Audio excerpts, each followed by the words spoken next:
Oh, hello folks, I'm here in historic gas town where everything is a fucking lie. Like that steam clock, which is the core of tourist spots to visit right now. This is the epicenter for tourists in this area. And it isn't even a real steam clock, it's just a clock with a vent underneath it that releases steam that knowing how our city deals with excrement, which is to essentially vaporize it into steam and then compact it under various manholes, I would be surprised if that magical steam they're breathing in is, well, boiled feces. But on a brighter note, I thought I would touch on something I find interesting anyways, and that is essentially what it's been like to use drugs, various drugs of all different kinds in dreams. And you gotta keep in mind, I don't remember my dreams very much anymore these days. Pot, right? It's a shitty thing, one of the shittier things about it. But I had a really crazy one where I was having a party on my back porch at my old house, like my parents' house, and Mike Tyson was there, and he's like, "Yo, bro, you want to do some shrooms?" And I was like, "Sure, do some shrooms." And he's like, "Yo, you ever heard of the toad?" And I was like, "Oh, dude, I heard of that, but I don't know if I want to do that. We just ate a bag of teachers, man, like, you know." But then it was like, I don't know if you've ever had a dream where it's like a frame is being cut out of it. It just skips. It's like a lapse in memory. But I swear, in the narrative of the dream, me and him must have gone up to my room and smoked it, because I remember just, and this is nothing like, a traditional 5-MeO trip in real life, but the trip in the dream was fucking cool, I'll tell you that. It was actually more just like an NDMT trip.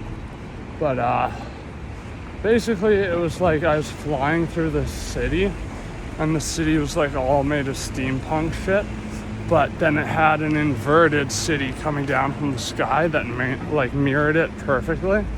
And there were these little clockwork people with clockwork faces and Victorian attire, steampunk hats on, and I was just like soaring through this area. And then I woke up and I was like, I want to go back to that dream. But I've also had dreams before I broke through on DMT where I would do it, like I'd come across it and I'd do it and then I'd just wake up. Like, oh, here it is, here's the famous excrement spouting clock.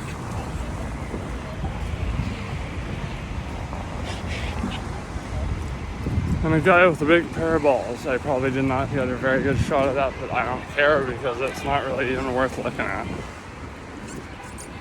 The only thing cool that was ever in this area was they used to have like an underground village, like a subterranean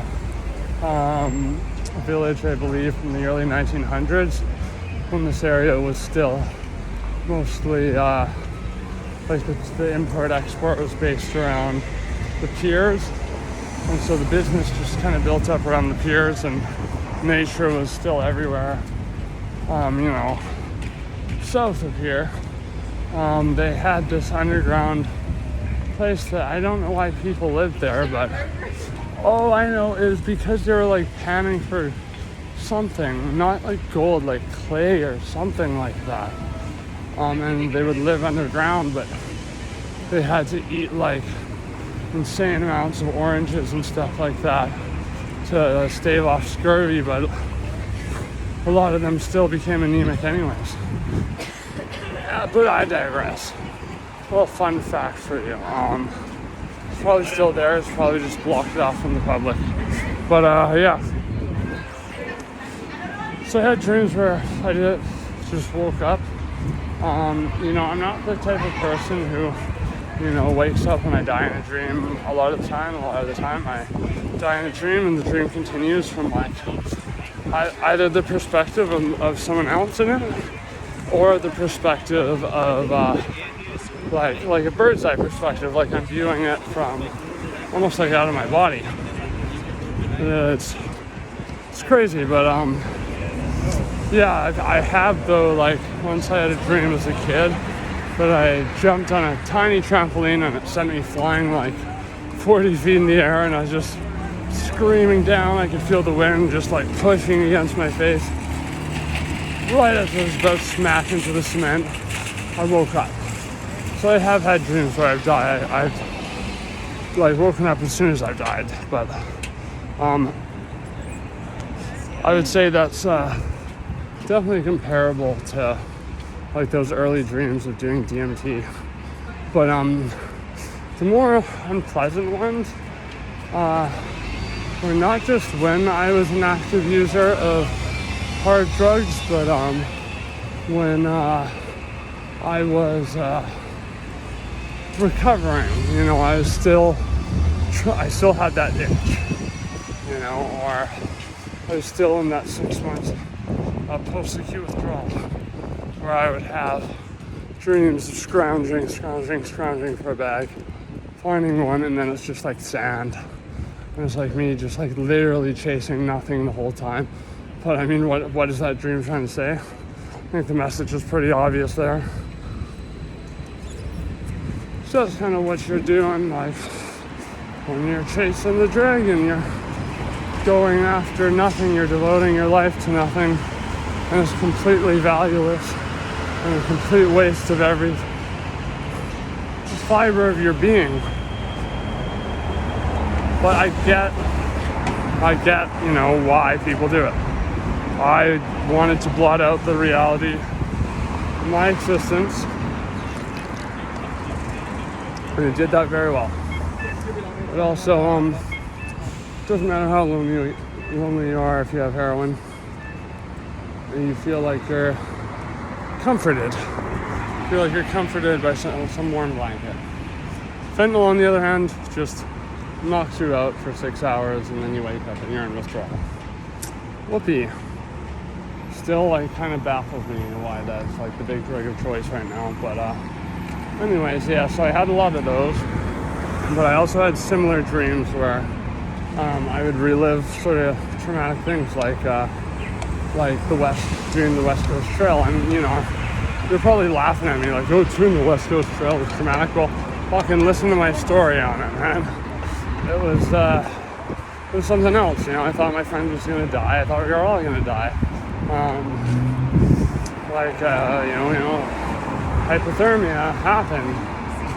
It was fucking awful. And so I've had dreams where I'm doing that and just trying so hard to get to the end of the map, but just when I think I do, it's like, oh no, another leg of the trail has appeared, kind of thing. But in addition to that, the only other ones I've had are, or actually I probably have had many that I just don't remember. But I remember like doing tabs of acid in my dreams, and in my dream taking on a quality that is very similar to acid.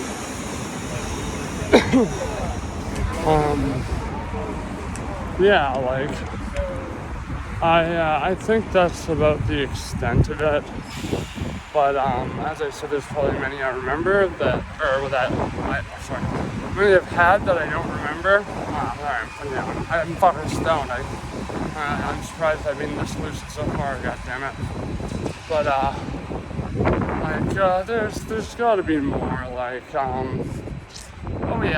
There were times where back when I sold MDMA, I would take way too much. And by the time I'd pass out, I would be hallucinating like a motherfucker. And the hallucinations would factor into my dreams. And then in my dreams, I'd usually be on something like acid and MDA and like fucking a bunch of other shit. But I think that was just my subconscious's way of factoring that into what was going on in my body. Or was going on in my brain, sorry. Because, like once I had a dream where when I was a kid, back when Roger's Video was a thing, we would go there every week ritually. I dreamed that I was leaving the store with my dad, and they had these big scanning things like that. You still see them in some convenience store. There are things that go beep, beep, beep, beep. It's like someone has something they didn't pay for. And so like we're walking out of the store, and then I feel this like intense pain in my forehead. And all of a sudden I'm slammed forward, like head first into like one of those scanners. And wake up, my cat had scratched me in the face. Isn't that wild? But the thing is, the dream was, I was latent and catching up with it. Because the pain came first. And it was like my dream was like, oh shit, I gotta integrate this in somehow. Let's smash him into this thing. But, yeah. I would say that about covers it. Oh, hey, it's the Tin Man. Hello. Hi, Tin Man. Yeah, so, anyways, please be a sport and fucking subscribe for me and shit, man. I'm putting out all these videos and I'm fucking working my ass off, so, I got a lot going on and I really appreciate the support, and without further ado, bye-bye.